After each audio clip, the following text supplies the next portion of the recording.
Okay, so this week on It's All Blakademik, I want to have a discussion with you ladies about mental health. And I want to have a chat with you guys about suggestions as to how we think people can improve their mental health states. Because I think that it's well documented that people's mental health issues negatively have gone through the roof. And that's something that in the last decade in particular, I've seen and noticed. I did a film recently with a lot of your help for the program I work for on mental health for black men in particular. I'll start with you, Lynette, because this is your field. What are the things that you think we can do as a nation to generally improve our mental health? And that's a very wide and vast question. But are there any things that you think that you've noticed in the work you do that you think if we did more of this, more of that, we would have better mental health? Probably the first thing is all of us just knowing a little bit more about mental health, so understanding that there are lots of different types of mental health, and some of us have risk factors that we're kind of from the family that we came from our genetics, etc. And once we know that, we can try and look after ourselves in our mental health. So I think definitely just educating yourself, reading more, definitely lived experience. Okay. So people who have actually experienced mental health are probably the best people to listen to about what helps them. And then there are just general things we can do. In the same way we look after our physical health, in the way that we eat, we sleep, etc., we need to be doing that for our mental health. So sleep, eating, the way that we drink coffee instead of water, those kind of things, we need to improve on those. Sleep's probably the major one. I think if things aren't going right, sleep is the thing that you notice that you're not getting good enough sleep, even if you're getting sleep, etc. Giving ourselves time out from our busy lives, from our phones in particular. I could say that I downloaded an app the other day to remind me I need downtime. I keep trying to ignore the reminder, but you need downtime and not be bombarded with images and stress. And that comes from everywhere, from the news, from the programs we choose to watch or let our children watch, and the things that we engage in. So having that time out and looking after yourself.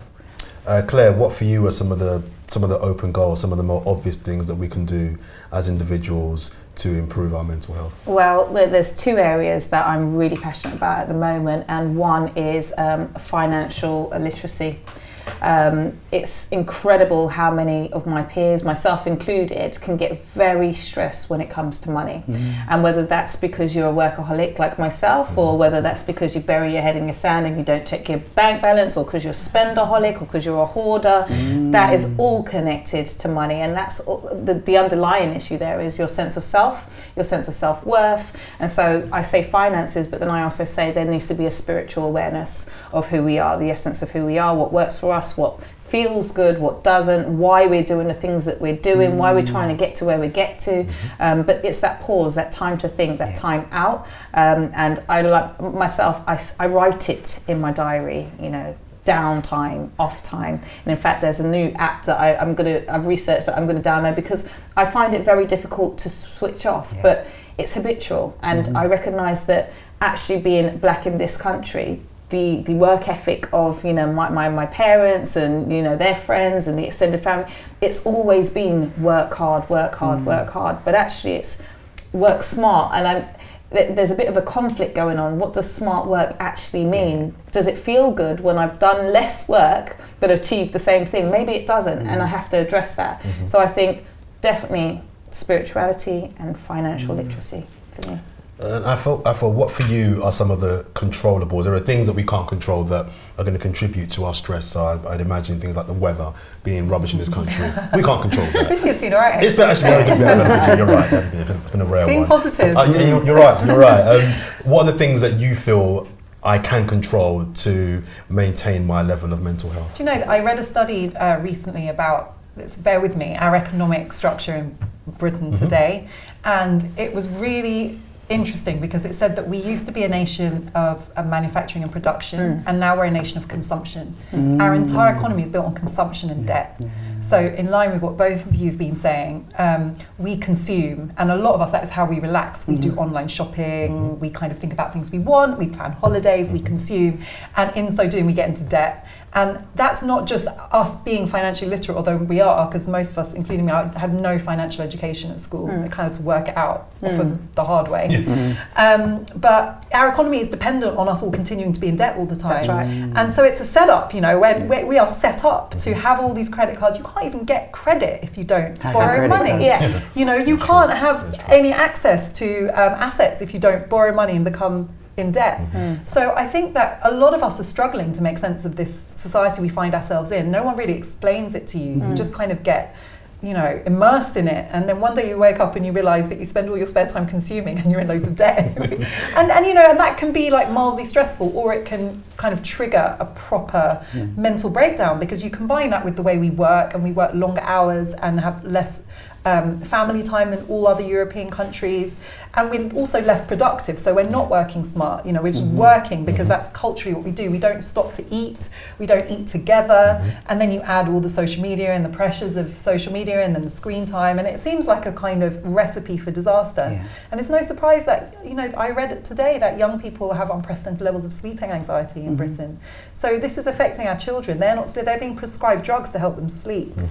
So I think that in a way, it's not an easy answer, but I do think that there are individual things you can do, but I also think we need to take a step back and look at what kind of society we've built for ourselves, because I don't think that these things are a coincidence, and it's structural. It's structural. So I think the first step is to talk about it. And I hear economists talk about the fact that our economy is built on consumption, and I hear mental health professionals talking about a crisis in mental health, and then I hear politicians talking about underfunding of mental health services. But I don't hear these things all being joined up to look at what is the bigger picture. Why it's an epidemic. Would you agree with that? Yeah, definitely. I think a lot of it, actually, we forget when we're talking about children and young people that they live with adults. So there must be some kind of connection to why young people are much more stressed and anxious than any other generation, as well as social media. But I think that they're also looking at some of the parents who are worrying about finances and how they're going to get it all, and does that mean they're doing better than other people if they get it all? I think there's a lot of that. Probably education. Are they doing well enough? Are they getting those exams that they're supposed to be getting? Is their future not going to be so if they don't achieve those things? So we put a lot of stress on young people, and there aren't the services. In mental health, we've known that for a while, that there are not the services for the need that we know was coming and is here. How big a role does racism and sexism, or how big of factors are those two things within mental health? And combine those two things, tell me if I'm wrong here, but does that then mean that black women are more likely to suffer from mental health conditions because of the society that we live in? That's very negative generally towards women and black people. Yeah, I think mental health just reflects our society. So I don't think that racism is only in mental health. I think it's played out more, particularly when people are unwell, in the way that we treat people, in the treatment that's available to them, in the way that we still hold that black people are more dangerous than other people when they get mental health problems. But I think it's just the societal issues played out. They're played out in our prison systems, they're played out in the way the police are asked to police us. So I think, racism is embedded in lots of our different systems, and obviously in mental health you can see that sometimes. When it comes to gender, I think black women in particular have been a little bit more at the forefront of accessing services, accessing help, you know, speaking about it. They've got that nurturing, you know, sisterhood going on where they can really, you know, share their trials and tribulations. But I think you have to throw something else into the mix, and that's ageism. And I'm finding that there is a certain cohort of women, maybe aged 35 to 45, and there's this increased amount of pressure. They spent their time trying to up the ladder, they're looking for the right relationship, they're worried about having children, you know, they haven't paid off their mortgage. There's just so much going on that I don't think is actually being laid out on the table, as well as, you know, saying, oh, okay, I'm feeling really depressed at the moment, let me do this. It's what is going on, what's happening for you and why. I was just going to add that I think racism is very exhausting. I think a lot of black people carry this huge, it's like an experience that you're constantly processing, and and often we've been raised to just kind of get on with it, and so we internalize just a lot of negativity. And even when someone's not being overtly racist, you're often second guessing, is the reason this person being rude to me because I'm black? Is the reason that this security guard is watching me because I'm, is the reason that he won't give me a table in this restaurant because I'm black? And this it's a constant, it's just draining. It's very draining, and I think we all carry that, and it affects us in different ways. And I think on top of that, I think there are cultural factors that many of us come from backgrounds where it's still not socially acceptable to talk about mental health. There's a brilliant novel coming out this year, Queenie, by Candice Carty-Williams. She's from Brixton, Jamaican heritage, talking about a young woman in her 20s having a complete mental health breakdown, and how her grandparents just kind of won't acknowledge what it is, because for them that's the ultimate shame to admit that you have mental health needs. And that really resonated with me, because people in my own family, it's just not something that you would talk about. You would kind of, if you acknowledge it, you would talk about it in a different way. So I think that we have kind of extra triggers because we live in a society that's often hostile to us, and then it's hard for us to cope with it because culturally we still aren't completely comfortable with articulating it and sharing those experiences, and that those factors compound, I think. I was going to say, in terms of spirituality as well, our coping mechanisms, like if it wasn't the church, even way before the church came into our existence, there was African spirituality, and the ways in which people practiced would look mad, would look crazy to a Western person now, even a black Western person. You've even got black people in the UK who want to disregard and look at the ways in which people maintained their emotional, spiritual well-being as something that was evil and bad, and that's quite stressful. So what is the appropriate outlet? What is the appropriate way of coping with this stress if we're not allowed to do that anymore? Afua, I take all your points about financing and money being a massive factor in people's mental health. And the stresses that comes with, is the growth and obsession with celebrity and the growth of social media the newest, biggest factor of why a lot of people's mental health is deteriorating? I think that these things, Instagram and the pressure to look a certain way, I think these are all symptoms rather than cause. So when I was talking about consumption, I think we all have expectations of what we want, the kind of life we want to have, how we want to look. We have a sense that we should have this, we should look like this, we should go to these glamorous places. And that comes from living in a culture of consumption. And so the fact that it's no surprise, therefore, that celebrities kind of show off by showing us that they consume superior stuff and they look beautiful and they can afford this and that. If you look at the London riots, what came out of that for me was that so many people who feel excluded from the economy, from education, from access to opportunity, they're like everyone else getting bombarded with this stuff that they should want and these aspirations that they can't access. So given the chance, they're looting for it. It's no surprise, we're bombarding them with messages that you should want this stuff that you will never be able to afford. So I think that for me, and this isn't to downplay the pressure that comes from, because I experience it myself. You look on Instagram and all these people look perfect, and they gave birth 2 days ago and they're in a bikini, and you just think, oh my God, I'm deficient. So we all experience that, and I think women are probably more susceptible to that pressure on beauty and body image as well, being the perfect mother and being, the dutiful wife and being baking while also kind of like running the world. These ridiculous expectations that are put on women. But I think those are reflecting a deeper problem. And if it wasn't for Instagram, it would be something else. Is that something with the young people you work with? Do you see social media as a big factor in why a lot of these young people's mental health is as poor as it is? Yeah. Not from young people, but the ones you work with. Well, I'd say that it probably goes to adults as well. Just anybody that spends a lot of their time using social media as some kind of barometer to how their life is going to find that they can't live up to what they want. Social media gets a bad press sometimes, because what we also find in mental health is social media is also used as a way to reach out to people. I hear lots from young people about things that they've accessed which helps them. Could be somebody on Instagram, but instead of using Instagram as a way to promote themselves, they're using Instagram as a way to reach out to other young people. So there are lots of ways that young people can also use the exact social media that's kind of against them. to find things that are useful. I always see social media like this. It's kind of what you put out yourself that you get back. I'm on social media, but I don't tap into the things that I know are not going to be good for me.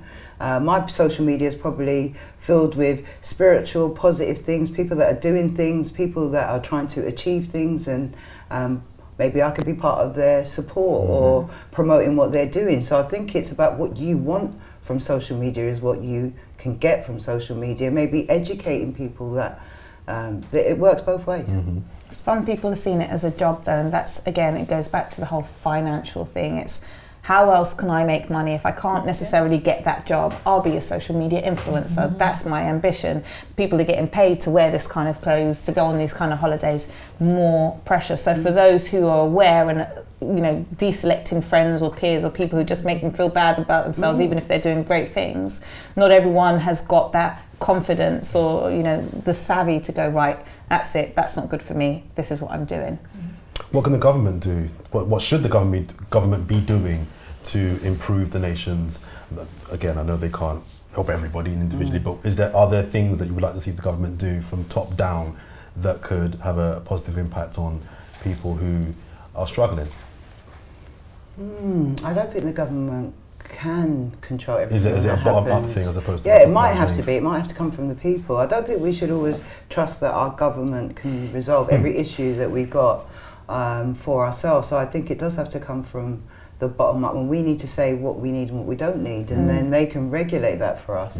And we have to bear in mind that the government and other people that are probably in those positions also benefit from media, maybe own the companies anyway, so we can't rely on them to get it right. We have to tell them kind of what right is. I do think that mental health services are such a disgrace. Like when you look at child and adolescent mental health services, I mean, it's shocking. The waiting list. The waiting list, you know, you get, I mean, I know somebody close to me as a goddaughter who recently attempted suicide, and, you know, after a long period of mental health problems that weren't being treated, and was kind of put in a police cell, you know, and then made to travel 300 miles, was the only place available, and is still waiting for proper treatment. And, you know, when you're kind of on the verge of ending your life, that's how serious a crisis you're in, and they still don't have the resources to give you the treatment that you need. And there are loads of stories like that. I mean, you hear about young people not meeting the threshold for a child and adolescent mental health intervention, even though they are not functioning and they're missing school and they're locking themselves in a room or they're refusing food for days on end.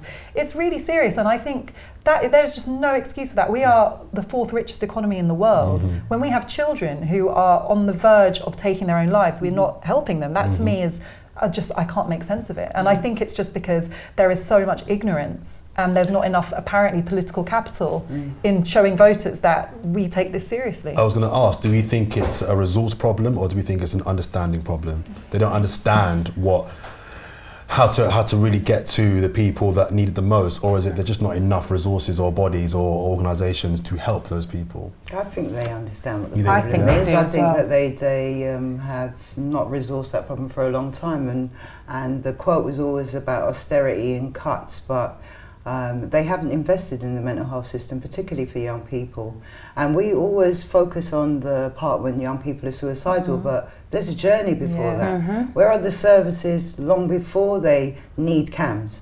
And actually, most CAMs in this country cannot engage BME. So there's another group of people that even if they were to try and engage them, they don't last, they don't stay around. But we need more preventative services.